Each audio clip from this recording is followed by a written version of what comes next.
Tantra Illuminated with Dr. Christopher Wallace is a journey through the depths of the human experience, as viewed through the lens of the tradition called non-dual Shaiva Tantra.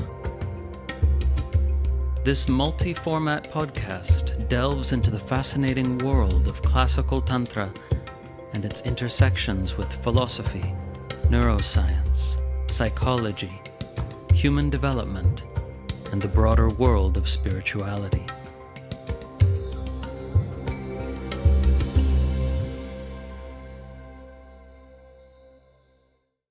This episode is a scriptural reading. Abhinavagupta's Tantrasāra, the Essence of Tantra, Chapter 5, Part 3. And this episode brings us to the end of Chapter 5. Here we learn about the rite of the phonemes, known as varṇa-uccāra in Sanskrit, or varṇa-vidhi. And this is a teaching about two of the most important bīja mantras of the Trika lineage, as well as a teaching on the use of bīja mantras more generally. Unfortunately, these particular bīja mantras referenced here in this chapter, namely the seed syllables of creation and dissolution, respectively, cannot be revealed in a public podcast. But you can learn about them on my learning portal, my educational platform, tantrailluminated.org. This is because somebody needs to have committed to a tantric practice in order to receive these sacred syllables. The rite of the phonemes. Varna is a kind of subtle, vital force, a resonance vibrating within this very uccāra practice, nearly resembling the unmanifest vibration underlying all things. Its primary mantric forms exist in the seed syllables of creation and dissolution. From practicing them, one may realize fundamental awareness. To explain, when the Sanskrit phonemes from ka to sa, either with or without vowel accompaniment, are enunciated internally or simply contemplated as they appear in the scripturally revealed mantras of the tradition, there is direct contact with the innate vibrancy of awareness, distinguished by its constancy. This contact is complete and perfect because in it there is no dependence on conventional meaning. Even ordinary words which depend on conventional meaning can manifest their reference, as in the case of daydreaming and so on. So I'll pause here for a little explanation. Abhinavagupta is saying that when you're daydreaming about something, thinking of a particular word can conjure the image or perhaps even the feeling of that which the word refers to. So, how much more powerful are these mantras that don't require an extra step of a word that refers to an imagined object, but rather are innately powerful by virtue of their vibration, their divinely revealed vibration. So that's why he says that when you enunciate or even contemplate these mantras, there is direct contact with the innate vibrancy of awareness, because there's no need for the mind to represent the mantra conceptually. There's just the pure vibration. Back to Abhinavagupta's words. The secret of the practice of Varna is this. By contacting unsurpassed awareness, the heart, throat, and lips are made as one, and the deepest heart and the pair of Dwadashanta are made as one.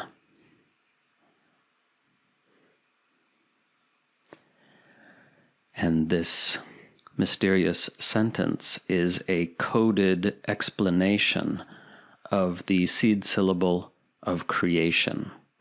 That is to say, if you decode the words just given in that sentence, it reveals the letters of this secret bīja mantra. Back to Abhinavagupta's words. According to some, Varna refers to a vision of internal colors, white, yellow, blue, and so on, that arise as an immediate result of the awareness of inner sensing. The arising of that vision causes one to experience consciousness as such.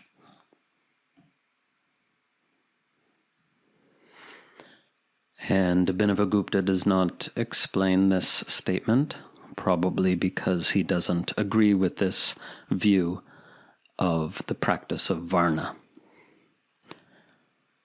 Summary verse for the practice of varṇa-uccāra.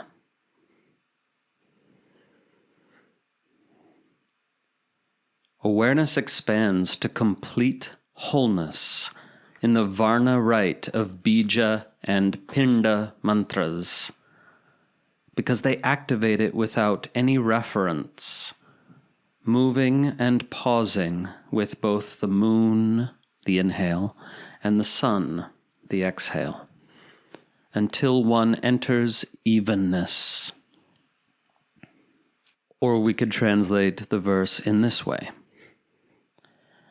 In the Varna rite of bīja and pinda mantras, awareness reveals its wholeness, because those mantras activate consciousness without reference to anything else, and one enters equanimity as the inhale and exhale move and pause.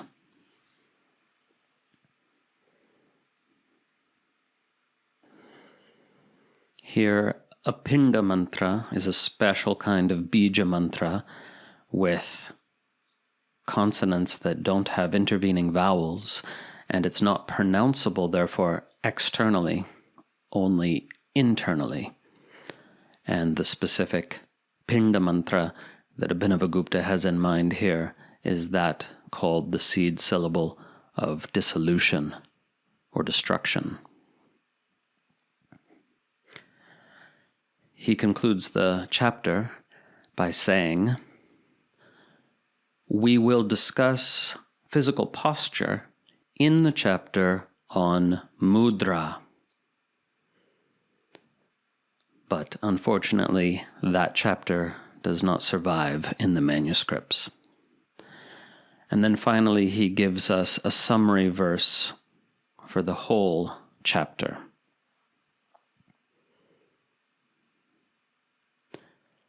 When one's conceptualization of reality does not reach perfect fullness spontaneously, it may be refined and purified through method. Such methods are manifold in our system. The individual or embodied method is that which operates in the spheres of imagination, prana, the physical body, and external ritual objects. There is absolutely no difference among these various methods in terms of their practice ultimately yielding the same supreme result. And And this brings to an end the 5th chapter of Tantrasāra, and also brings to an end our series on this text, though I may share more from it in later episodes. You can learn more about the Tantrasāra by reading my blog posts on this fascinating text by the great master Abhinavagupta. And as always, you can learn the specific practices being referred to in these episodes by becoming a member of TantraIlluminated.org. Thank you for listening. See you next time. Hope you enjoyed the episode. Remember, you can always find out more about the tradition of non-dual Shaiva Tantra at TantraIlluminated.org, where, if you wish, you can become a subscriber to our online learning portal, and you'll receive access to a vast number of recordings, including a comprehensive curriculum in tantric philosophy, tantric yoga, guided meditation, and much, much more. Music for the podcast composed and recorded by Ann Leader. Find her at annleader.com. Podcast produced by Grazia Tribulato. New episodes drop every week, and may all beings benefit.